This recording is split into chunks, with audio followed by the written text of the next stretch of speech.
Күн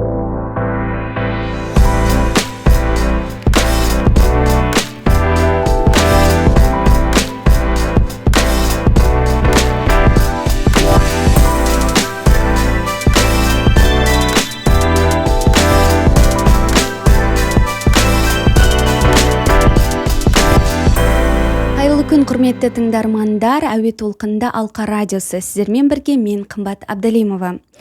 Бүгін бізде қонақта Маңғыстау облысы Дін істер басқармасының діни экстремизмді алдын алу бөлімінің басшысы Бақытгүл Мақсұтқызы. Бақытгүл ханым, қош келдіңіз. Бақытгүл ханым, жалпы сұрақтарға көше кетейік. Қазіргі таңда Маңғыстау облысындағы діни ахуал жайы қалай? Сол бойынша айтып өтсеңіз. Сәлеметсіз бе? Бүгінгі Астана қаласындағы орталық Алқа радиосына қош көрдік. Сұрағыңызға көшетін болсақ, жалпы қазіргі таңда Маңғыстау өңірінде діни ахуал тұрақты. Біздің өңірімізде 7 конфессиядан құралған 48 діни бірлестік бар. Оның ішінде 37-сі исламдық бағытта, 10-ы христиандық бағытта, біреуі будда бағытында діни бірлестіктер бар. Діни бірлестіктердің барлығы діни бірлестік ретінде заңнамаға сәйкес тіркелген, өздерінің қызметін атқарып жатыр. Яғни бұдан басқа Дін істер басқармасы негізінен діни қызмет және бірлестік туралы заңнамасының 5-ші тармағына сәйкес өңірде болып жатырған діни ахуалға талдау жасап, әртүрлі ақпараттық шараларды жүзеге асырады. Сол көлемінде бізде арнайы 4 бағытта жұмыс атқарамыз. Бірінші бағыт бұл халықты, тұрғындарды, жастарды діни сауаттылығын арттыру мақсатында ақпараттық түсіндіру жұмыстары. Екіншісі әлеуметтік желідегі ұлттық құндылықтарды дәріптеу, деструктивті діни ағымына енуінің алдын алу және деструктивті діни ағымның бет-пердесін ашу мақсатында діни экстремизм, терроризм алдын алуын бағытталған әлеуметтік желідегі материалдар дайындау, бұл видео, аудио, кино, мақала деген сияқты. Одан кейін үшінші бағыт, яғни бұл өте өзекті және ұзақ уақыт жүретін бағыт, яғни деструктивті діни ағымға еніп кеткен азаматтарды оңалту, бейімдеу, қоғамға бейімдеу мәселесі. 4-ші бағыт бұл бүкіл барлық жасалынып жатқан, жүргізіліп жатқан жұмыстарға мониторинг, талдау, зерттеулер жүргізу бағыты болып есептелінеді. Қазіргі таңдағы діни ахуал енді 2025 жылдың 10 айлық қорытындысы бойынша Маңғыстау өңірінде діни ахуал тұрақты. Яғни бұл тұрақтылық немен өлшенеді? Яғни заң бұзушылықтармен, құқық бұзушылықтармен өлшенеді. Біздерде өңірдегі түсіндіру жұмыстарының дәрежесі қарқынды деп айтсам болады. Яғни 2025 жылдың іс-шаралар жоспарына сәйкес барлық тұрғындарға, яғни әрбір санаттағы тұрғындарға, ол мектептен бастап балабақша қызметкерлері, мұнай сервисі мекемелері, тұрғындар, жұмыссыздар, бұның барлығына экстремизмді алдын алу мақсатында ақпараттық түсіндіру жұмыстарының енді сапалы түрде жүргізілуінен деп есептеймін. Яғни халық қазіргі таңда дәстүрлі және дәстүрлі емес діни бағыттарды ажыратып, заң бұзушылықтар бойынша біршама сауаттанды деп айтуға болады. Жалпы енді өзіңіз айтып өттіңіз, арнайы бағыттар бойынша деп. Сол бағыттарға қарсы, яғни радикалдық идеологияларға қарсы қандай шаралар өткізіліп жатыр? Айтып жатырсыз ғой, неше түрлі профилактикалық жұмыстар атқарылып жатыр деп. Соған тоқталып өтсеңіз. Енді түсіндіру жұмыстарын жүргізген кезде арнайы талдаулар бойынша әр адамның түсінігі, қабылдау әртүрлі. Бір адамдар көріп қабылдайтын болса, біреулері естіп, біреулері сезініп қабылдайды. Сол себептен де Маңғыстау Дін істер басқармасы 2016 жылдан бастап арнайы профилактикалық жүргізу тараның әр саны алуандығын қолға ала бастадық. Ол біріншіден тұрғындарға эмоционалды әсер ету мақсатында қойылымдар қою. Яғни қойылымды қойған кезде бір ерекшелігі, көпшілігі театрға баруға қолдары тие бермейді тұрғындардың. Сол себептен де біз арнайы көшпелі қойылым, көшпелі бұл енді мемлекеттік әлеуметтік тапсырыс аясында жоба бойынша көшпелі қойылымдарды ұйымдастырдық. Бұл көшпелі қойылымды қоятында әуесқой жастардың театрынан құралды. Яғни бізде қалада қала, ауыл, аудан, ауыл болады бөлінетін болса, осы ауылдың тұрғындарына дейін барып, осы көшпелі қойылым қойылды.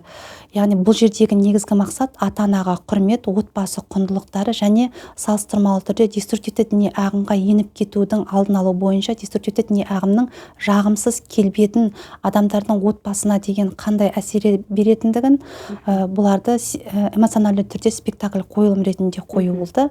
Екіншісі бұл вербатим шаралар, яғни жастардың аудиториясына барып, жастардың өзінің пікірін біле отырып, олармен вербалды түрде қарым-қатынас жасап, өздеріне бұл ағымның, жат ағымның, экстремизмнің не екендігін саналы түрде өздеріне айтқызу болды.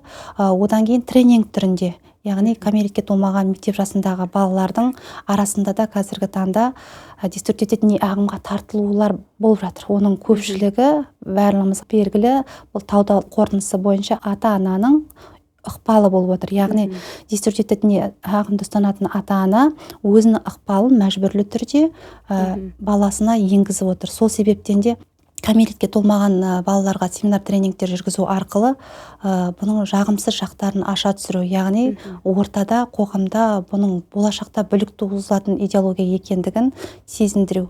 Одан кейін кәмелетке толмаған балалардыңға жұмыс жүргізетін психологтар, мұғалімдерге, яғни бала мектепке келген кезде қай ата-ана дәстүрлі бағытты ұстанады діни, қай ата-ана христиандық, буддалық және дәстүрлі емес бағытты ұстанатындығын ажыратып, олармен қалай жұмыс жасау керек екендігін заңнама бойынша бұны үйрету шаралары. Бұл да бір маңызды шаралардың бірі болып есептелінеді. Бұл шаралар 2020-21-ден бастап қарқынды жүргізіп, қазіргі таңда өз дәрежесінде деп есептейміз.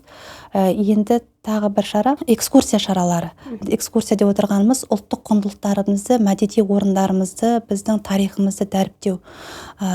Осы деструктивті діни ағымнан бері зардап шеккен азаматтармен жұмыс жасап келе жатырған кезде енді талдау бойынша көпшілігі біздің ұлттық құндылықтарымызға, мәдениетімізді мойындамауға тырысады. Сол себептен де біздің жастарымыз біздің өңіріміздегі тарихи мәдени орындарды, олардың тарихын және олардың мұражайларды білу керек деп есептеп, біздер нақты аудиторияларға осыны экскурсия шараларын жүргіземіз. Сондай-ақ тағы бір шара бұл спорттық жарыстар. Яғни спорттық жарысты қазіргі таңда енді бізде дәріптейміз ғой, ат спорты деп жатамыз, садақ ату деген сияқты. Осы спортқа да әртүрлі конкурстар арқылы дәріптеу. Енді бір 19 жылдан бастап тиімді жүзеге асырып кеткен бір конкурс, бұл енді шара, бұл айтыс сайысы. Айтыс сайысы бұл біздің қазағымыздың ертеден келе жатқан бұл суырып салма өнерін дамыту сайысы ғой. 2019 жылдан бастап алғаш рет басқарма осыны жобаға жүзеге асырылды. Бұл жерде айтыскер ақындар тек жастар болды. Яғни өңірден, әрбір республикалық өңірден жиналған айтыскер ақындар бұл біздің айтыс шарамызға қатысып, дін мен дәстүр сабақтастығын дәріптеген болатын. Яғни жастардың өзі қазіргі таңдағы діни ахуалдың қалай жүзеге асырып жатқандығын, дәстүрлі емес ағымдардың біздің отбасыларымызға, мемлекетімізге қалай зиян келтіріп жатырғандығын және бұл үшін жастардың қандай нәтижеге қол жеткізу үшін не істеу керек екендігін бұл айтыс арқылы, суырып салма өнер арқылы дәріптеген болатын. Бұл да бір тиімді әдістердің бірі деп ойлаймын. Бір жағынан бұл дәстүрлі емес бағытқа профилактика болатын болса, бір жағынан ұлттық өнерімізді дәріптеу. Бұл шаралар тұрақты түрде жүргізіліп отыр деп айтсам болады. Бұдан да басқа бірнеше шаралар бар, бірақ бастылары осылар. Жақсы. Әрине қазіргі таңда жастармен жүргізіліп жатқан жұмыстар өте көп, өзіңіз айтып жатқандай. Сол тұрғыдан, яғни балалардың радикалдық ағымға еріп кетпеу үшін не істеу қажет? Жалпы бұған кім жауапты деген сауал қойғым келіп отыр. Енді әрбір ата-ана үшін бұл сұрақ өте маңызды деп ойлаймын. Өзім де ата-анамын, ұлдарды тәрбиелеп отырған. Осы салаға келген кезде мені қатты алаңдатқан мәселе осы болатын. Қайткен күнде біздер өзіміздің балаларымызды осы жат ағымға еніп кетпеуден қалай сақтандырамыз? Бұл үшін біз не істеуіміз керек? Мемлекет не істеуіміз керек? Тұрғындар не істеу керек? Деген мәселе мені осыдан 10 жыл бұрын алаңдатқан болатын.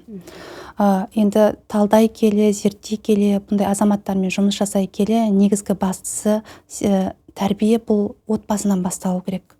Отбасында әрбір отбасы ана ананың рөлін, әкенің рөлін, әже ата институты қалыптасу керек.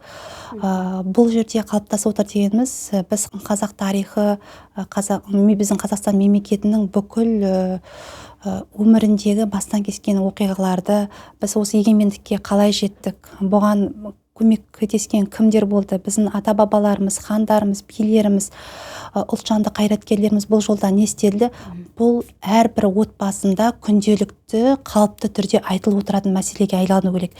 Яғни әрбір отбасында тәрбиеленетін бала бұл мемлекеттің оңайлықпен құрылмағандығын, тәуелсіздігін, ата-бабаларымыз білектің күшімен, найзаның ұшымен жүріп, осындай ұлан ғайыр жерді бізге мұра қылып қалдырып кеткендігі, бұл мұраның иегерлері өздері екендігін сезініп өсу керек.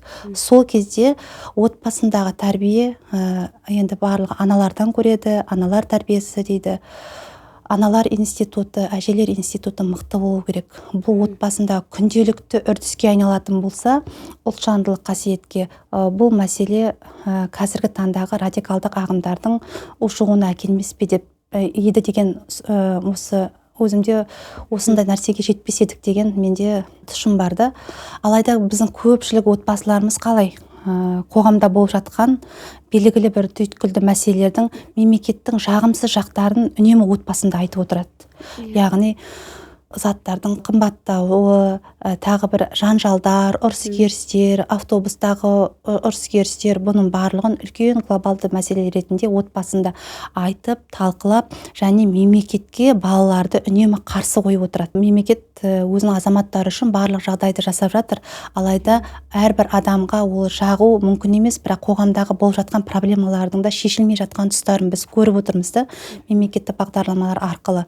Алайда бұл мәселелердің барлығы осы балалардың мемлекетке деген наразылығын тудырып, көпшілігі радикалды ағымға енген ақпараттардың барлығын қазір балалар егер отбасында дәстүрлі емес бағытты ұстанатын адамдар болмайтын болса, бұның барлығын әлеуметтік желіден алады. Досынан алады, көршісінен алады деген сияқты. Сондықтан да бұл дәстүрлі емес бағытты алдын ала бірден бір қарсылық идеологиясын отбасынан қалап тастаған дұрыс болады деп есептеймін. Біз енді Маңғыстау өңірі қаймағы бұзылмаған, ұлттық құндылықтарды үнемі күнделікті енді біздерде басқа өңірлерге салыстырғанда наурыз айында ғана емес, бүкіл жыл бойы дәріпте отыратын өңір деп айтсам болады. Әрбір отбасы өзінше ерекше. Бір отбасындағы мәселе екінші отбасында актуалды болмауы мүмкін. Бір отбасындағы тәрбие екінші отбасымен салыстыра алмайды. Әрбір адам жеке адам ретінде сан алуан, және әрбір отбасының әртүрлі проблемалары өте көп та. Осы дәстүрлі емес бағытты еніп кеткен азаматтарды зерттеген кезде көпшілігі отбасында енді бұл қазір айтқанда буллинг деп атаймыз, зорлық зомбылықты көріп өсіп дінге бет бұрып, алайда бұл дінге бет бұрғаннан кейін дәстүрлі бағытқа емес, дәстүрлі емес бағытқа бет бұруынан болды. Яғни бірінші бұл жерде отбасындағы бұзушылықтан, яғни отбасындағы зорлық зомбылықтан болған болатын да. Бұрынғы енді біздің қазіргі осыдан 7-8 жыл бұрын зерттеулердің қорытындысында неліктен осы бағытқа еніп кеткен адамдар көп дегенде, осы отбасындағы зорлық зомбылыққа тап болудан болса, қазіргі таңдағы зерттеулерге сәйкес бұл жерде отбасындағы ата-ананың ықпалы мен әлеуметтік желінің ықпалы өте күшті болып тұр. Енді ата-аналарға кеңес беретініміз міндетті түрде баланың кәмелетке толмаған бала болатын болса, әлеуметтік желісін бір көзбен қарап, ол қандай діни ақпаратты қарап жатыр. Бұл ақпараттар Қазақстан Республикасында тыйым салынған ақпарат па? Қазір ақпараттардың ашықтығы соншалық, әрбір ата-ана қарап отырған материалдарын, бұл материалдар біздің Қазақстан Республикасында тыңдауға, немесе таратуға, немесе баспа өнімдерін жариялауға бола ма, болмай ма, оны жеңіл түрде анықтай алады. Яғни әрбір дін істер басқармасының орталықтары бар, қоғамдық қорлары бар, сол жердегі мамандарға хабарласып, баланың әлеуметтік желісін жіберіп, міне осы менің балам осындай ақпараттарды қарап отыр. Яғни өзінің діни білімі жеткіліксіз болса, қарап баласын назарда ұстауға болады. Алайда дәстүрлі емес бағытқа идеологиясына тойып, видео, аудио материалдарды қабылдап алған бала болатын болса, міндетті түрде оларға исламтанушылардың көмегіне жүгінген дұрыс болады. Қазіргі таңда дін істер басқармасының орталықтағы мамандардың барлығы халыққа, тұрғындарға тегін түрде көмек көрсетеді. Психологиялық та, теологиялық та тегін түрде көмектеседі. Сол себепте қазір ата-аналарға бұл мәселе шешілді және жеңіл түрде манағы көмек сұрауға болады деп ойлаймын. Көбінесе бір жердегі бір мәселе ата-аналар ұзақ уақыт созып алады. Яғни біле тұрса да баласының деструктивті діни ағымға, жат ағымға еніп кеткен, көршіден ұят болады, анадан ұят болады, менің өзімнің лауазымым бар, мен де мұғаліммін, мен де әскери адаммын, тағы да менің үй артында үй бар деген сияқты ұзақ жылдар бойы жүріп алады. Бұл енді айтады ғой, ауруын айтпаса енді асқынып кетеді деп, ауруын жасырған деп. Бұл ауруын жасыру деп ойлаймын. Қазіргі таңда үй алудың қажеті жоқ. Сіз қаншалықты балаңызға ертерек көмек көрсетсеңіз, бұл өзіңіздің балаңыздың сол ағымнан, деструктивті ағымнан шығуына соншалықты әсер етеді. 6, 7, 8, 10 жыл бойы жүріп, міне менің балам бүгін бізбен бірге ас ішпей, бізбен туыстық қатынасты үзіп кетіп қалды деп, сол жағдайға жеткізудің қажеті жоқ деп есептеймін. Соңы қайғылы оқиғамен аяқталуы мүмкін деңізші. Шынымен де қазіргі таңда жастарды әлеуметтік желілер тәрбиелеп жатыр, өзіңіз айтпақшы. Және де тағы бір сауалым, жалпы деструктивті діни ағымнан шыққан адамдар да бар. Солармен қандай жұмыс атқарылып жатыр? Олардың хал ахуалы қандай? Сол жайында әңгімелеп өтсеңіз. Енді деструктивті көпшілік тұрғындарда сауал болады. Жалпы деструктивті діни ағымнан шығу, идеологиядан шығу, құрсауынан шығу мүмкін бе, жоқ па деген мәселе. Осы тәжірибеде, енді 12 жылдық тәжірибемде көрсетті, деструктивті діни ағымнан шығу мүмкіндігі бар. Оған бірінші кезекте әсер ететін адамның отбасы және оған көмек көрсетіп жатырған мамандар. Яғни теолог, психолог, әлеуметтанушы мамандар. Бір адаммен жұмыс жасаудың өзі ол ұзақ жылдардың еншісіндегі мәселе. Мысалы, өзіміздің тәжірибемде алатын болсақ, 2015-тен бері жұмыс жасаған адам сол 5 жылдың ішінде толық дәстүрлі бағытқа бейімделді. Яғни бұған әсер еткен не жағдай? Отбасымен. Біріншіден, бір адаммен жұмыс жасау үшін көпшілігі тек ойлайды, тек бір маман ғана деп. Олай емес, бір маманмен жұмыс жасау, бір адаммен, бір отбасы, яғни ол отбасы деп санатын болсақ, ол жердегі отанасы, ері, туыстары, балалары, бұның барлығы осы отбасына кіріп кетеді, араласатын ортасы.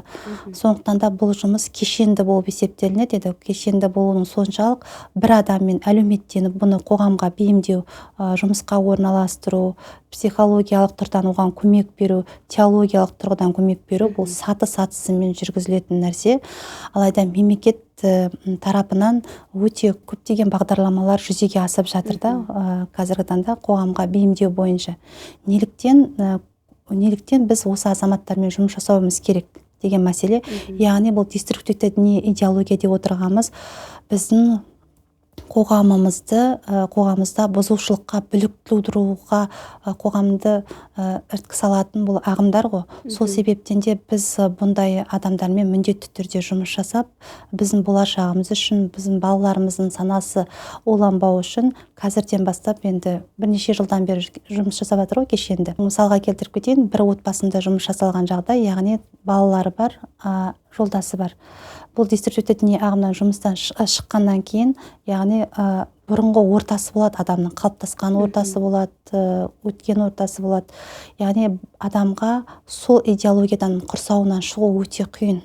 Ауызбен айта салып оңай, оны тек біз оңалып жіберді деп, бірақ на самом деле онымен жұмыс жасаған кезде бүкіл мәселелер шығады. Яғни бір адамның бұл бір тағдыры, бір адамның бұл ғұмыры.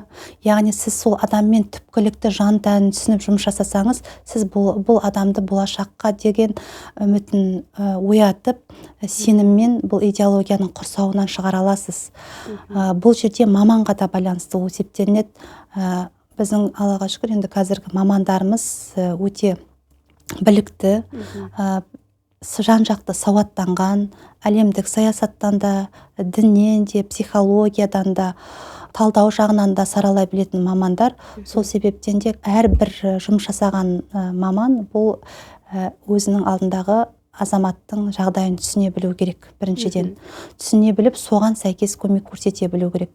Отбасының құрсауынан шыққан мына бір отбасында, яғни бұл идеология неліктен қауіпті, яғни қоғамға, балалардың идеологиясында бұл оқшауланып өмір сүреді ғой, яғни қоғамнан тыс өмір сүреді.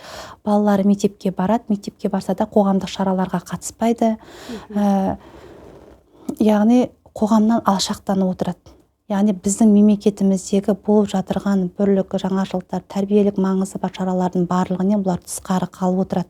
Үйде де осы мәселеде үнемі шектеулер болып отырады. Сондықтан да бала бұл қысылып өседі. Мектепке барған кезде қатысатын сабақтарына еркін қатыса алмайды, қоғамдық шараларына қатыса алмайды. Үйге келсе ата-анасы анау да болмайды, мынау да болмайды деп баланы манағы ауасын тарылтып қысып өтеді. Өйтіп қысылып, қымтырылып өскен баланың сіз жағдайын білесіз, бұл әрбір жағдайға да бейім болады.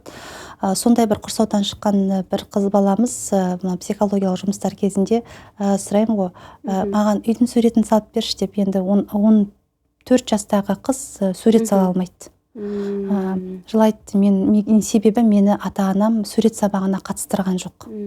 Мектепте биге қатысқанды жақсы көретін, алайда мені биге қатыстырған жоқ. Сол себептен де мен өзімнің армандарымды тұншықтырдым.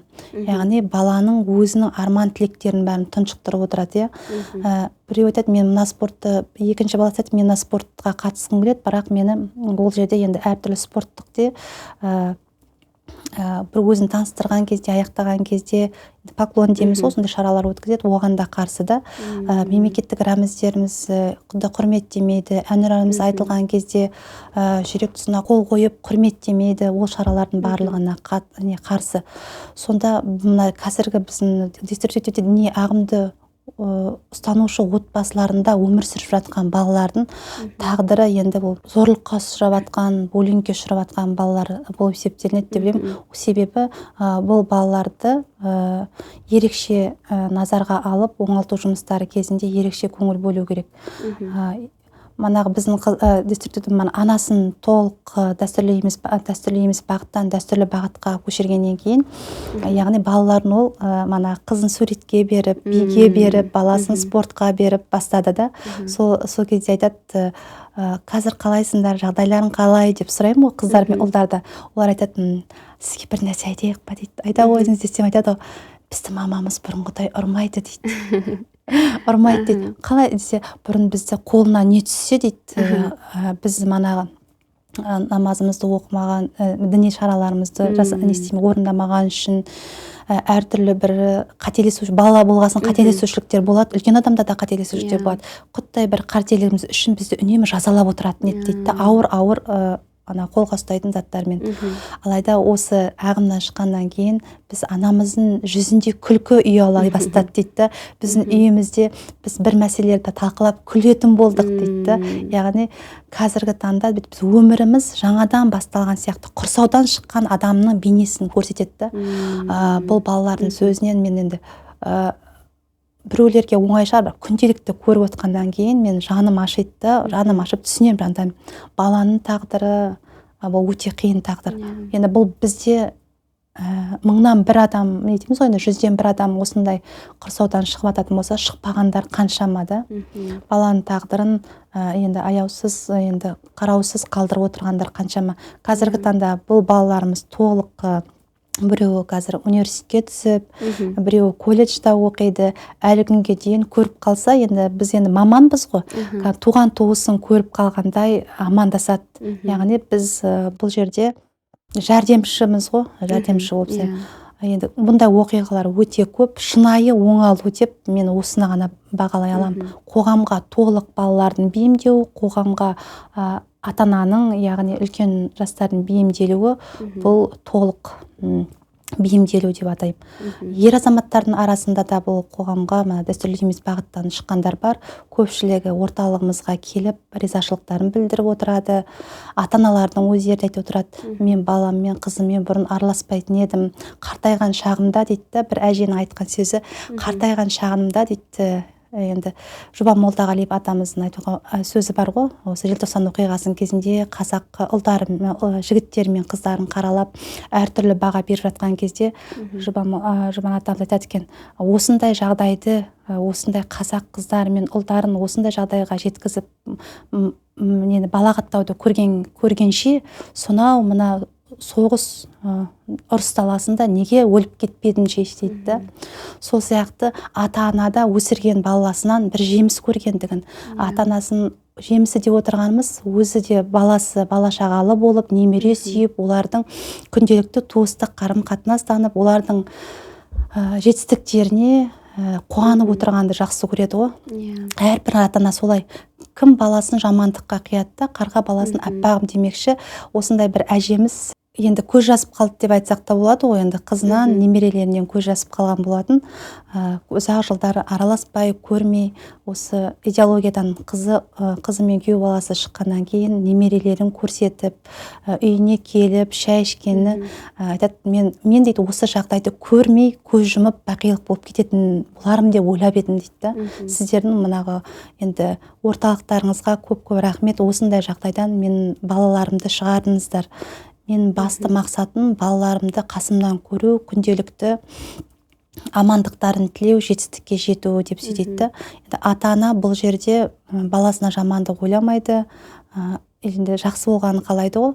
Алайда қазіргі таңдағы ата-аналардан біз қауіп төндіріп тұрған ата-аналардың санаты бұл деструктивті діни идеологияны ұстанып жүрген ата-аналар және олардың өздерінің балаларына сол идеологиямен тәрбиелеу болып аса қауіпті болып тұр. Бұл енді мемлекет тарапынан білім басқармасы, денсаулық, барлығы сала бойынша жұмыс жасап жатыр ғой, кешенді.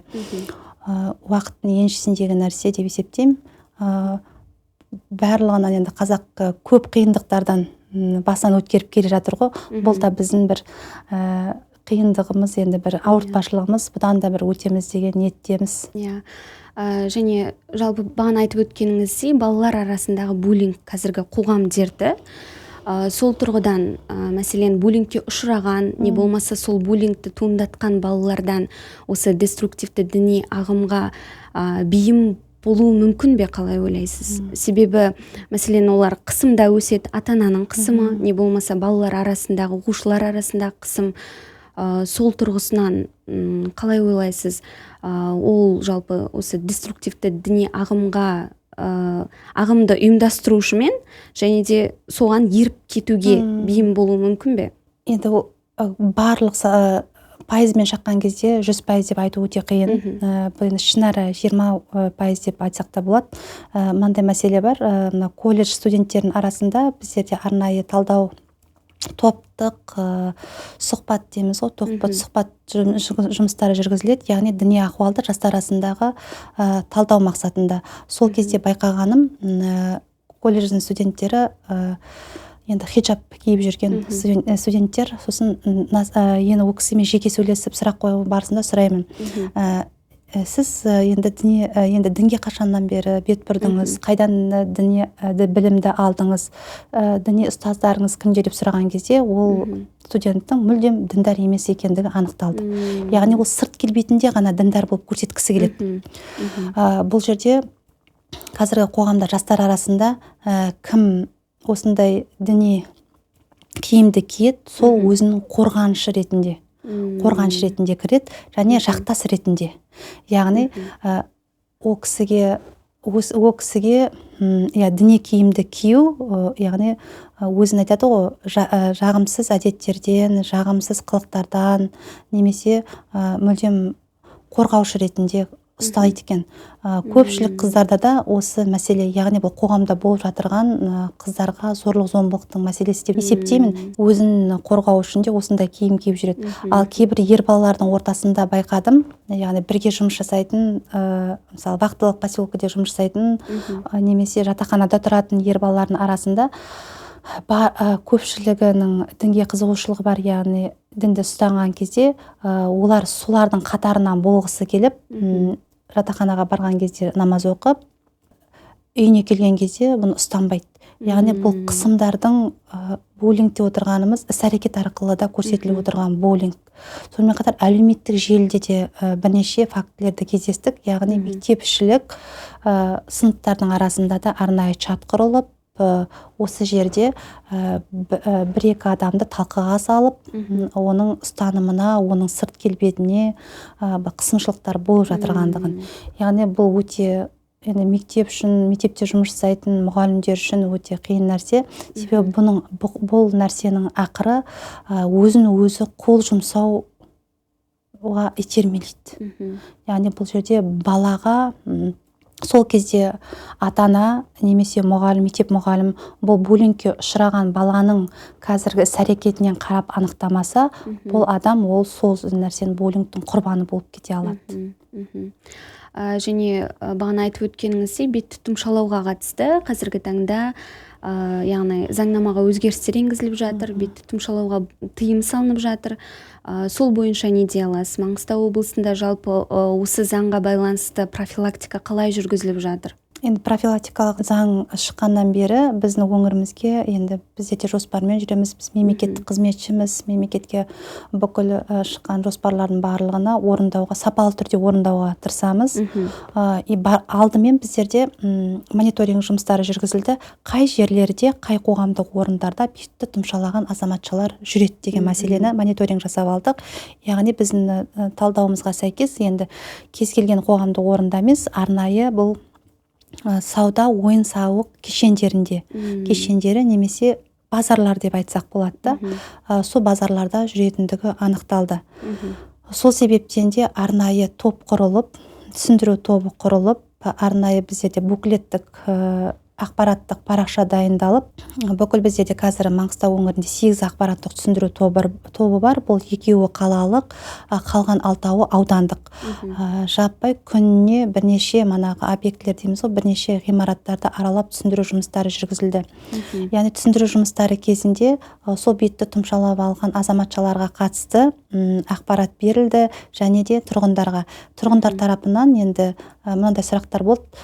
Бұл заңға бұрыннан бері тыйым салыну керек еді. Басқа мемлекеттерде әлде қашан тыйым салынып қойған. Дамыған Европа мемлекеттерінде де осындай тыйым салынған. Неге біз мемлекетіміз ең кеш жүреді деген сияқты сыни пікірлер де айтылды. Ал қоғамдық пікір иелері бұл заңның шыққанына қуанып, бұл біздің азаматтарымыз үшін өте заңның дұрыс болғанда, яғни қоғамдық орында бетпердені жауып жүретін, маска киюге болмайды, немесе әртүрлі енді қандай жағдайда, бұл жерде екі жағы бар, қандай жағдайда рұқсат етіледі, қандай жағдайда рұқсат етілмейді. Рұқсат етілмейтін тарап тек қана діни мәселеде емес, бұл да медицина саласынан да киіп жүретін, немесе көшеде біздің арнайы тазалыққа жауап беретін қызметкерлеріміз де бетпердесін жауып жүреді. Қазіргі таңда зорлық, зомбылық, ұры, қары дейміз ғой, осындай азаматтарда бетпердені жауып жүретін маскалар киеді. Яғни бұл адамның жеке тұлғасын тануға кедергі келтіретін нәрселер болғандан, барлығының қуанғаны қоғамда қауіпсіздіктің қамтамасыз етілетіндігіне бұл қуанды. Яғни кейбір көлік жүргізіп келе жатырған бетті тұмшалап жатқан адамдардың оның артында ер әйел ме, әйел адам бе, кім екендігін анықтай алмаймыз. Даже полиция қызметкерлеріне дейін барлық саланың азаматтары бұл заңға қуана қабылдады. Яғни кейбір біздің ата-аналарымыз да бар, мектепке балаларын балабақшаға барған кезде бетін тұмшалап келетінді. Сондықтан да енді біздің қазіргі таңда осы нәрсені біздің тұрғындарымыз жақсы қабылдады. Түсіндіру жұмыстары әлі күнге шейін жүргізіліп жатыр. Яғни бұл жұмыс тек қана түсіндірумен, біздің тарапымыздан, біздің басқарма тарапынан түсіндірумен, әлеуметтік желіде материалдар таратылумен жүзеге асырылып жатыр. Сонымен қатар осы дін істері басқармасының халықпен тікелей жұмыс істеу тәжірибесі жайлы айтып өтсеңіз, жалпы халық қандай сұрақтармен көбіне жүгінеді? Біздер халық деп отырғанымыз тұрғын аудитория ғой, бұның ішінде тұрғындар деп айтсақ, ата-аналар жиналысы, бұл да тұрғын, мемлекеттік мекемелердегі жұмыс жасайтын қызметкерлер, бұлар да мемлекеттік емес ТО деп атаймыз, коммуналдық мемлекеттік деп атаймыз, әскери қызметкерлер, яғни жұмыссыздар, бұның барлығы біздің өңіріміздің тұрғындары. Сондықтан да әрбір аудиторияда жұмыс жасаудың өзіндік ерекшеліктері бар. Яғни аудиторияға барған кезде біздегі арнайы әдістемеге сәйкес, яғни бұрыннан қалыптасқан түсіндіру топтарының әрбір мүшесі өзінің баратын аудиторияны, яғни зерделеп, бұл аудиторияға қандай тақырыптар маңызды, бұл аудиторияға барған кезде жас ерекшеліктері қандай, жыныстық ерекшеліктері қандай, мамандық бойынша ерекшеліктері қандай, барлығын білгеннен кейін барып, бұл аудиторияларға түсіндіру тобының мүшелері бөлінеді. Жастар аудиториясына жастардың қажеттілігін өтеу мақсатында, үлкендер аудиториясына қажеттілігі өтеу мақсатында, яғни барған ақпараттық түсіндіру тобына барған енді дәріскер, түсіндіру тобының мүшесі сол аудиторияны қанағаттандырып, қажеттіліктерін анықтап, бұл аудиторияға қандай сұрақтар актуальды дейміз ғой, екендігін біліп келу керек. Сол себептен де әрбір аудиторияның өзіндік ерекшеліктері бар. Бір аудиторияда бұл мәселе актуальды болса, келесісінде болмайды. Әсіресе жастарға көшеміз ғой. Жастар аудиториясында енді көпшілігі барған кезде теологиялық сұрақтарға бет бұрады. Яғни бұл намазға қатысты, бұл ораза ұстауға қатысты, бұл адамның жеке басына қатысты мәселелер, яғни жастардың бойында қорқыныш бар деген сөз. Жастар қазіргі таңда бұзушылықтардан, жаман іс-әрекеттерден, құмар ойыннан, нашақорлықтан қорқады. Яғни осы жолға түсіп кетпеу үшін олардың бойында екі таразының басында екі таразы тұратын болса, бір басында діндар адам, екіншісінің атында бұл енді заманауи адам дейміз ғой, діннен мүлдем хабары жоқ, дінді ұстанбайтын адам тұрады деп есептейді. Сондықтан да көпшілік жастарда таңдау болған кезде діндар адамды таңдайды, діндар адамның бейнесін таңдайды. Яғни діндар адамның бейнесі олар үшін ешкімге зұлымдық жасамайтын, адамды мәжбүрлемейтін, ақысына кірмейтін, яғни біреуге зиян келтірмейтін, тілімен де, іс-әрекетімен де зиян келтірмейтін азаматтар деп есептейді. Алайда біз білеміз барлығымызда діндар азаматтың астында бұл біз дәстүрлі басқа деструктивті діни ағымдардың ықпалы бар екендігін. Сол себептен де біз жастар аудиториясына барған кезде міндетті түрде олардың сұрақтарын қанағаттандыру үшін дәстүрлі бағыттар қандай болатындығы, дәстүрлі емес бағыттардың айырмашылықтары, олардың айырмашылықтарын айта отырып, олардың өздерінің өмірлеріне қауіптіліктер туралы айтылып кетеді. Міндетті олардың сұрақтарына жауап ретінде. Діни білім алуды көздейді, кейбір діни білім алғысы келеді жастарымыз. Бұл жерде де діни білім алуға байланысты енді теологиялық отандық білім алу бойынша университеттеріміз, медреселеріміз бар, колледждарымыз және шетелдік теологиялық білім бар. Біздің енді қазіргі алаңда отырған тақырып шетелдік теологиялық білім алудың қауіптілігі деген тақырыпта жастарға міндетті түрде түсіндіріледі. Яғни қазіргі таңда Қазақстанда біздің теологиялық білім алуға жағдай жасалған университеттерімізде бар, қандай университеттер бар екендігін, қандай колледждер бар екендігін біздер міндетті түрде оны слайдпен, видеороликпен көрсетеміз. Қазіргі таңда оларда гранттар бөлінген. Бакалавриатқа да, магистратурада, докторантурада. Яғни сіз Қазақстаннан ешқайда да кетпей, біздің Қазақстаннан да діни білім ала аласыз деген мақсатты көздейміз. Ал теологиялық зияндығын, яғни қазіргі таңда шетелдік теологиялық білім беру ұйымдары бұл ішінде бейресми оқу орындары бар.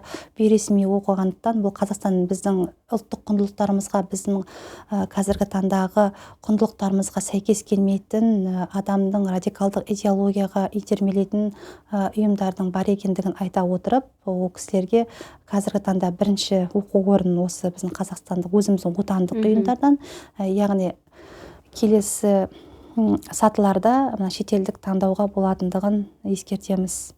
Ал ата-аналар аудиториясында деструктивті діни бағытқа түсіп кеткен балаларды қалай ажыратамыз?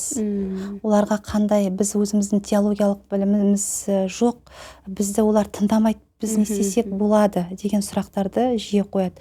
Сонымен қатар дәстүрлі құндылықтарға байланысты қазіргі санда балалардың психологиясына байланысты қалай байланыс орнату керек, ата-аналарға бұл тақырып өте қызықты есептелінеді. Яғни ата-аналарға сонымен қатар қаржылық сауаттылық деген мәселеден, яғни барлығы кім бай болғысы келмейді, барлығы бай болғысы келеді, бірақ қандай жағдайда білім алу керек, яғни кредит, мысалы барлық, әр қазақтың басында бір кредит бар шығар деп.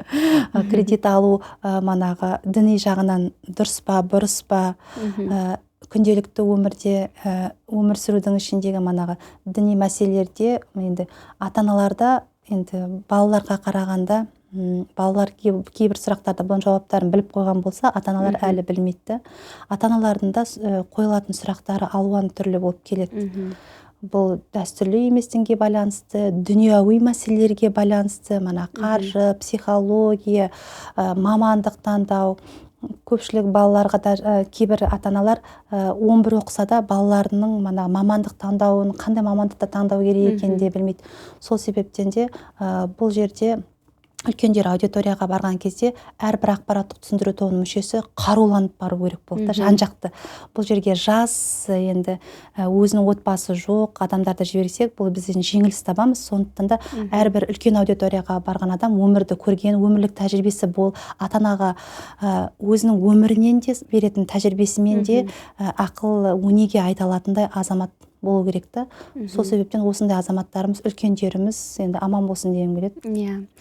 Және сонымен қатар жалпы қазіргі жастардың діни сауаты да маңызды, себебі жалпы әлеуметтік желіде ақпараттар ресми не болмаса бейресми. Бана өзіңіз айтып жатқандай бейресми ақпараттардың көзіне сүйеніп және де соған сеніп жатқан жастар да көп. Ол үшін жауапкершілік қарастырылған, әкімшілік жауапкершілікте осы тұрғыдан толығырақ айта кетсеңіз, себебі қазіргі жастар мәселен білмей әлеуметтік желілеріне бейресми бір мәліметті жариялап сондай бір қателікке бой ұрып жатады. Сол жайында айта кетсеңіз, жауапкершілік бойынша. Жауапкершілік дедіңіз ғой, енді әрбір адам заңды білмеу жауапкершіліктен құтқармайды ғой. Осы мәселеде арнайы біздің лекцияларымыз өтеді. Әрбір аудиторияға да, әлеуметтік желіге де көпшілік енді біліп те істейтін, білмей де істейтін тұстарымыз бар. Енді бұл біздерде діни алауыздықты қоздыратын діни материалдарды жариялау, қылмыстық және әкімшілік жаза қарастырылған ғой. Әкімшілік жаза қарастырылғанда қазіргі таңда біздің дін істер басқармаларымыз екінші бағыт деп айтып кеттім ғой, әлеуметтік желіде материалдар жарату және материалдарды сараптама жасап, оларды талдау жасау. Көпшілігі енді әлеуметтік желіде материалдар таңдау жариялаған кезде кім діни материалдарды жариялай алады, кімнің оған құқығы бар деген мәселе, яғни заңнама бойынша діни қызмет және бірлестік туралы заң бойынша діни бірлестіктің миссионер, яғни діни ғибадат шараларын кім өткізуге құқылы, сол мәселеде біліктілігі болу керек. Яғни кім құқығы, миссионер кім бола алады? Қазақстан Республикасының территориясында миссионер дегеніміз Қазақстан Республикасының азаматы немесе шетелдік азамат миссионер бола алады. Белгілі тіркелген діни бірлестіктің ғибадат үйінде сол діни шараларын жүзеге асырып, сол уағыз насихаттар жүргізе алады. Бізде енді көпшілік енді былтырғы жылы 24 жылы 25 жылғы болған бұзушылықтарды айтатын болсақ, яғни миссионерлік куәлігі жоқ, яғни сол діни бірлестіктің миссионері болмай, ғибадат шараларын жүзеге асырған азаматтарға 490 бап бойынша әкімшілік жаза қарастырылды. Яғни енді азаматтар Қазақстан территориясында үлкен азаматтар енді заңнаманың заңды біледі, миссионер кім болу керек екендігін, және миссионерлік қызмет ғибадат үйлерінен тыс жерлерде шара өткізілген кезде арнайы әкімдікке хабарлама жіберіледі. Хабарламаның жауабын алғаннан кейін барып, ол кісілер ғибадат шараларын жүзеге асыру керек еді. Алайда бұл осы бұзушылық қазіргі таңда жиі орын алуда деп айтсам болады. Жиі деп отырғанымыз себебі әр адам, мысалы Қазақстан мұсылмандар діни басқармасына тіркелген имамдарымыз, ұстаздарымыз біздің ғибадат шараларын жүзеге асыруға және оларды өткізуге құқылы да. Сонымен қатар бізде көбіне діндар әйелдеріміз, әйел азаматшаларымыз тренинг өткізем деген желеумен әртүрлі кафелерге, әртүрлі тойханаларға, әртүрлі ғимараттарды жалдап алып, психологиялық және онымен қоса діни мазмұндағы шараларды жүзеге асырып жатады.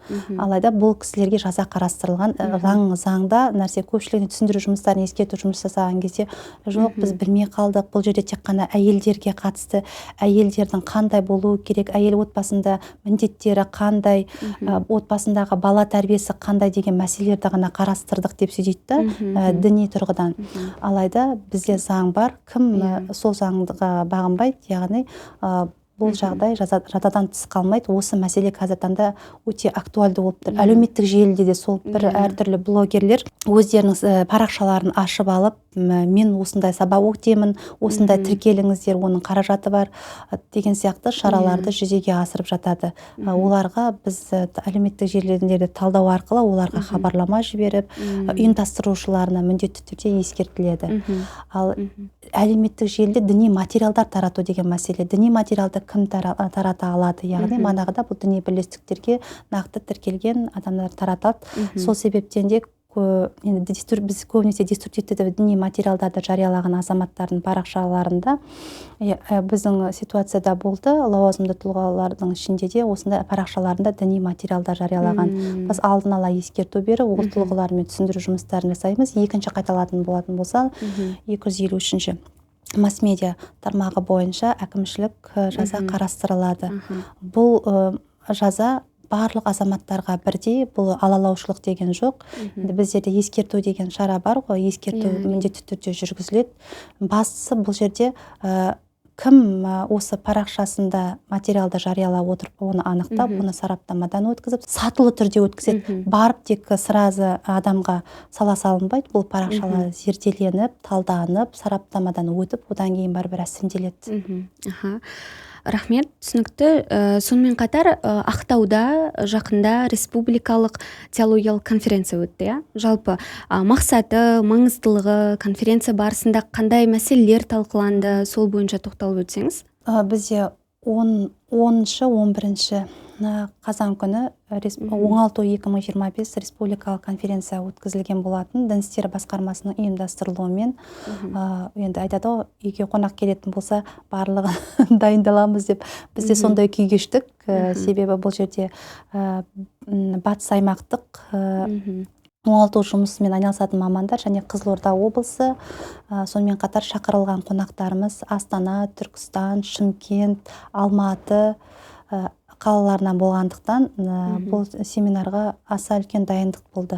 Яғни семинар деп конференция. Конференцияның негізгі мақсаты қазіргі таңдағы оңалту жұмыстарымен айналысып жүрген мамандарға өңірлердегі тәжірибелермен бөлісу болатын. Яғни біз мамандарымызға бұл практикалық жағынан көмек қолдау мақсатында ұйымдастырылған болатын. Әрбір өңірден 10-нан аса мамандар жиналды. Яғни бұл айтып отырғанымыз осы батыс аймақты Қызылорда теологиялық бағытта оңалту жұмыстарын жасап жүрген азаматтардың бұл жерде бір шоғырлануы. Бұл конференцияның өткізу барысында бірнеше мәселелер болды. Яғни бұл конференцияға кімді шақырамыз, яғни шақырылған лекторларымыз біздің тақырыптар бойынша біздің қатысушыларымыздың қажеттіліктерін қанағаттандыра ма деген мәселеде болды. Бұл конференцияға 2 психолог маман және 5 теолог исламтанушы маман шақырылған болатын. Психологиялық тұрғыдан біздің лекторларымыз адамның жеке басына қатысты қасиеттер, олармен қалай жұмыс жасау керек, қалай байланыс орнату керек. Яғни әр адам жеке индивид болуына байланысты оның да жеке қасиеттері бар. Себебі теология тұрғысындағы оңалту жұмыстары бұл жеке адаммен жұмыс жүргізіледі ғой, яғни адамның санасымен жұмыс. Адамның санасы деп отырғанымыз, сізде мысалы сөйлесіп отырған кезде өзіңіздің не ойлап отырғаныңызды өзіңіз білесіз, мен өзімнің не ойлап отырғанын өзім білемін. Яғни адамның өзінің ойын өзінен артық ешкім біле алмайды да. Сырт адам тұшымдауы мүмкін, бірақ ол 100% емес та. Сол тұрғысынан өте жақсы сабақтар болды. Евразия ұлттық университетінен Асқар Сәбитұлы, ұлттық қауіпсіздік комитеті академиясынан Ақмарал Сиқымбаевна қатысып, бұл енді 2 күндік семинарда бүкіл мәселені айтып тауысып мүмкін емес. Алайда бұл семинар бұл тәжірибе алмасудың негізгі мақсаты болды да, мақсаты бір-бірімен танысып тәжірибе алмасу. Сондай-ақ теолог мамандарымыз да біздің қазіргі таңда өте тәжірибелі болып, және өзінің тәжірибелерін өзге әріптестермен бөлісу де маңызды да. Себебі айтады ғой, тылда жұмыс жасаған адам өзінің нәрсесін енді күнделікті іс-әрекетіндігін барлығын біледі. Енді теология жұмысымен айналысып жатқан теолог мамандарымыз біздің алқыздың шептегі сарбаздарымыз секілді ғой. Оларға білу керек нәрселер бар да. Бұл жақсы. Енді маған осы конференцияда бастан аяқ үйіп тыңдағаннан кейін маған ұнаған тұстары өте күшті болды. Енді Атырау облысынан келген әріптестеріміз, Түркістаннан келген әріптестеріміз, оңтүстік аймақта да, солтүстік Астанадан келген әріптестеріміздің өзінің тәжірибелерімен бөлісуі ең маңызды болды деп есептесем болады. Сұрақтар, қатысушылар тараптарынан сұрақтар өте көп қойылды. Семинар аяқталса да жеке байланыс орнатылып жатыр. Енді көп қойылған сұрақтар жалпы адамның бұл енді психология тұрғысынан сұрақтар болды да. Тағы да бұл психологиялық семинардың ары қарай жалғасы бола ма? Біздерге осындай мәселелер керек еді. Кейбір жағдайда мынандай мәселелер болады да, психологтың өзіне де психолог керек болып қалады дейді ғой. Сол сияқты біздің мамандарымыздың өзіне, теологтардың өздеріне де психолог керек. Яғни бұл адаммен жұмыс жасағаннан кейін бұл адам эмоционалды күйрейді, әртүрлі жағдай болады, отбасылық жағдайлар болады. Сол кезде өздерімен қалай күресу керек, және бұл жұмысты нәтижелі болу үшін адамды сендіру үшін өзінің жеке басындағы қандай қасиеттерді арттыру керек. Осы мақсатта көптеген сұрақтар қойылды. Семинарға, енді бұл конференцияға қатысы облыс әкімінің орынбасары Тілеген Аханұлы өзі келіп, қатысып, ашып, тыңдап, маңыздылығын ескерді. Және де осы конференцияға қатысқан өңірлердегі білікті мамандарды алғыспен марапаттады. Яғни бұл салада да біздің мамандарымыздың еңбектері елену керек деп есептедік. Келесі күні енді биылғы жылы 25 қыркүйекте Бекет Атамырзағұлының 275 жылдық мерейтойына байланысты үлкен конференция өтті. Бекет Атамырзағұлының жерасты 5 мешітін, яғни ЮНЕСКО-ның құрамына енгізу бойынша жұмыстар жүргізілді. Алдын ала комиссия сарапшылар келді. Негізгі міндет енді бұл рухани, біздер ауызекі тілде бұл жерде жерасты мешіттер деп атап кеткенбіз ғой. Алайда бұл мешіттердің негізі атауы рухани орталық болу керек екен. Соған конференцияда аса мән берілді. Бас мүфти Наурызбай қажы Тағанұлы Қазірет қатысты. Бұл Бекет Атамырзағұлының қазіргі таңдағы енді мұрасын әрі қарайда дамыту керек, зерттеу керек екендігін, арнайы Бекет Атамырзағұлының орталығын ашу керек екендігін, бұл орталықта исламтанушы, дінтанушы мамандар жұмыс жасап, яғни ислам дінінің дамуына біздің Бекет Атамырзағұлының қосқан үлесі, оның еңбектері, аңыздары, енді аңыз түбі ақиқат дейді ғой, көп еңбектерінің бәрі аңыз түбінде қалдырылған. Осылардың бәрін жинақтап, бір рухани орталық ретінде халыққа тарату көзделді. Сол конференцияда, енді мысалы, әлемге танымал Сократтың өзінде қолмен жазылып кеткен еңбектер болмаса да, олардың шәкірттерінің, ұстаздарының еңбектерін дәріптегендігі айтылып, біз де сондай дәрежеде Бекет Атамырзағұлының еңбектерін дәріптеу керек екендігі айтылды.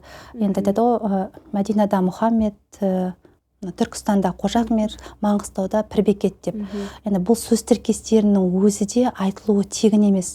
Бұл әулие пір атағын алынған, бұл дінде де бар, қандай сатыда, қандай жағдайда әулие атағын беріледі деген. Енді Бекет Атамырзағұлының қазіргі таңдағы енді қорықтардың қорғауға алынған мешіттері күні бүгінде халыққа қызмет етіп тұр. Бұл адамның рухани қажеттіліктерінен туындаған мәселе болғандықтан қазіргі таңда бұл жерге зиярат етіп барушылардың саны да өте көп. бұл тек біздің қазақстандық азаматтар емес, шетелдік азаматтар да өте көп. Бұл жерге барғанда рухани адам азықтанып, өзіне қажеттілігін өтеу үшін барады ғой. Сол себептен де бұл қажеттілік осы 21 ғасырда бұрын мана ескінің сарқын шағы деп айтатын болсақ, бұл жер бұл ондай нәрсеге сипаттауға келмейді, себебі адамның қажеттілігі осы заманның өзінде де болып тұр деген сөз.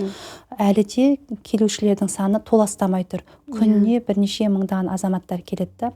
Осындай Бекет ата Мырзағұлын кішкентай кезінен бастап зерек болғандығын аңыз әңгімелерде, одан кейін өскеннен кейін оның билік ету, яғни даулы жағдайларда шешетіндігін, сонымен қатар ол кісінің әулиелігіне қатысты мана достарының арасында ол кісінің атын атаған кезде түрлі жағдайдан көмекке келетіндігін, мана Прагатқа ұшып, содан Хиуа хандығына барып білім алғандығы туралы, бұның барлығы конференцияда жақсылап дәріптелді. Яғни бұл конференция бір күн өтетін болса, бұл кісінің еңбегі ғұмырлық қой енді. Бүкіл соңғы біздің ұрпақтарымыз бұл кісінің еңбектерін жақсылап білу керек та. Енді аңыз түрінде қалған еңбектердің барлығын көпшілігі қазір енді жергілікті халық жақсы біледі, бірақ дәріптеу тоқтатылмау керек деген мақсатта осы конференцияның түйінінде рухани орталық ашу мәселесі қарастырылды. Ақтөбе облысынан келген үлкен ақсақалымыз, егер Маңғыстау өңірінде бұндай орталық ашылмаса, мүмкін біз осы орталықты ашуға рұқсат сұрап, өзінің ниетін білдірген болатынды. Бұл ниетте әрбір қазағым ұлтым деген еді, біздің жергілікті біздің ақын ағамыз Сабырада айтқандай, әр қазақ мен жалғызым деп, бұл Бекет атаның мұрасын әрі қарай өлтірмей, әрі қарай жалғастыру, бұл парыз деп санағасын. Осындай ұсыныстар айтылды, зерттеулер тоқтатылмау керек деген.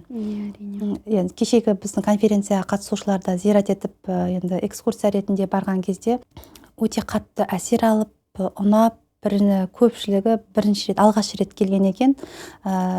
Біреулер бұрыннан Ақтау қаласына келуші де орайы түспей жүрген екен. Сол осы жолы манағы орайы түсіп, бұл жердің рухани орталығы екендігіне көздері жеткен болатын. Жалпы киелі Маңғыстау жерінде ауқымды шаралар өткізіліп жатыр екен, өте қуаныштымыз. Енді жалпы Астанаға келудегі мақсат тәжірибе алмасу, жалпы осы астаналық әріптестер қандай жобаларымен, қандай тәсілдермен ерекше әсер қалдырып жатыр, соған тоқталып кетсеңіз, және де Астанадан жалпы Астана тәжірибесінен Маңғыстауға алып қайтатындай қандай бір пайдалы тұжырымдар бар, сол жөніне тоқталып кетсеңіз.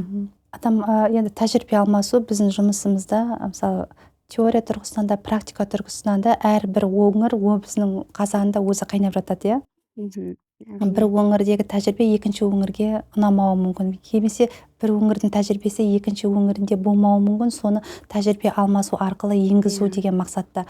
Бұл мен өзі дін саласында енді 12-ші жыл ғой, биыл бұрын сонда дін мәселесі бойынша ақпарат талдау орталығының басшысы болып көрдім. Одан кейін Мәдениет және ақпарат министрлігінде дін істер комитетінде жұмыс жасап көрдім. Одан кейін дін істер басқармасында. Бұл тәжірибе алмасу деп отырғанымыз тек кабинетте көпшілігі ойлайды, әр жерде барлығы жұмыс бірдей, бағыттардың барлығы орындалып жатыр. Анжиға барсам да бір жұмыс, мына жерге барсам да бір жұмыс, тәжірибе алмасуды маңызды санамайтындар бар. Ал менің өзімнің жеке пікірімде, маман ретінде, адам үнемі дамып отыру керек.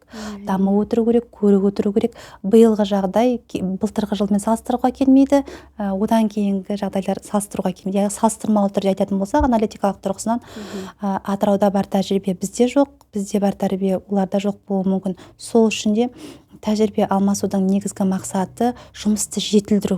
Яғни біздің өңірімізде жасалып жатырған жұмыстардың кемшілік тұстарын тәжірибе алмасу арқылы жетілдіру. Енді келудегі мақсат дін істер басқармасында, дін істер басқармасының қазіргі таңдағы орталығын, зерттеу орталығы және қамқор орталығына кешеден бері барып жатырмыз. Орталықта болып жатырық. Яғни артықшылықтары бар деп айта аламын. Көзім жетті. Себебі Астананың аты Астана ғой, бір саты дамудың қарқынды несінде сатысында тұрады ғой, үнемі дамып отырады. Енді маған ұнаған тұстары оңалту саласы, ақпараттық түсіндіру саласы, яғни масс-медиа дейміз ғой, әлеуметтік желідегі жұмыс саласы. Сіздерде енді маған енгізетінім, арнайы сіздерде бүгінгідей студияларыңыз бар. Енді біздің өңірімізде сіздерге сәйкес келетіндей студия жоқ та. Біздің өңірімізде сіздер арнайы дін істер басқармасының жанындағы студия ғой бұл. Келген қонақтармен подкасттарды түсіріп жатырасыз. Яғни сіздерде қажеттіліктер өтелген, бүкіл жағдай жасалған. Біздің өңірімізде бұндай жағдай жасалмаған. Біз яғни мұқтажбыз әлі. Орталық бізде подкаст студияларымыз жоқ. Біз басқа басқармалардың орталықтарына, коворкинг орталықтарына барып түсіріп, осындай жағдайларды бізде қарастырылмаған. Енді оңалту саласы бойынша артықшылықты, енді біздердегі артықшылықтар бар, бұл жердегі артықшылықтар бар да. Енді қаражат мәселесіне тірелетін нәрселер де бар. Мысалы, біздің өңіріміз енді Астана қаласы миллион тұрғындарынан астам тұрғындар болатын болса, біздер әлі миллионға жете қойған жоқпыз. Сол себептен де айырмашылықтар болуы мүмкін. Біздердегі бір қаражат саласы да өте енді төмен болғанда сіздердің есептеген кезде қаражаттың ортасына да жете алмаймыз.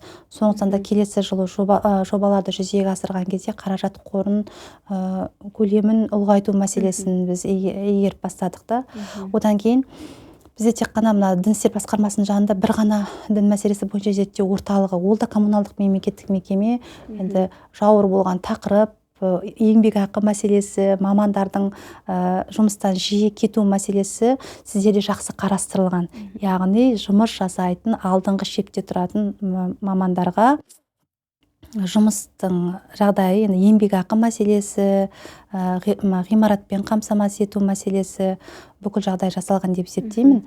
Сол мәселеде енді қазір, дәл қазір осы тәжірибені енгізбесек те сатылап енгізудің манағы бізде енгізу керек деп есептеймін. Бұдан бұрын енді тәжірибе алмасу бойынша мен Атырау өңіріне, Батыс Қазақстанға барған болатынмын. Енді Астана қаласындағы тәжірибе енді салыстырмалы түрде енді озық болып есептеледі деп есептеймін. Біздер енді маманбыз, белгілі өзіміздің саламыздағы мәселелермен айналысамыз. Біздің мақсатымыз осы жердегі тәжірибелерді толығымен түсініп, өзіміздің басшылығымызға барып айтып, және басшылыққа соны сендіре біліп, жұмыс жасаған тиімділігін әрі қарай өзіміздің өңірімізде жүзеге асыру болып саналады ғой. Басқа өңірінде мамандарын айтқым келеді. Бір жерде тұрмай, сіздегі тәжірибе алмасып тұрайық, бір-бірімізге барып тұрғанның ол көпшілік барлығын бірдей игеріп кетпесек те, енді жақсы жақтарына бір сатыға жоғарылауға мүмкіндік аламыз. Осы тұрғыдан енді Алқа радиосына бір жылы лебізіңіз болса, мархабат. Алқа радиосына көп рахмет. Астана қаласының дін істер басқармасына, осы басқарманың ұжымына көптен көп рахмет айтқым келеді. Енді бұл мәселе басшылыққа да байланысты ғой. Тәжірибе алмасу келген көп жерлерге барып жүрміз конференцияға. Басшылығының ниетінен келгеннен бастап аяғымызды жерге тигізбей, барлық өзінің мүмкіншіліктерін көрсетіп, орталықтарының барлығын 3 күннен бері осы басқарманың қызметкерлері сияқты араласып кеттік та. Бұл да бір ұжымның бір ауыздық бір-бірімен қарым-қатынасының жақсы дәрежеде екендігін көрсетеді. Алқа радиосынан ғұмырларыңыз ұзақ болсын, республикаға танымал радио толқын болыңыздар дегім келеді. Жасап жатырған істеріңіз тек қайырлы істер ғой. Мамандарың бастысы дендеріңіз сау болсын, жыл сайын дами беріңіздер, өркендей беріңіздер, білікті мамандарымыз біздің көбейе берсін дегім келеді. Рахмет көп Бақытгүл ханым, сізге де алғысымызды білдіреміз. Сүбелі сұхбат болды деп есептейміз. Келесі кездескенше сау болыңыздар. Рахмет көп.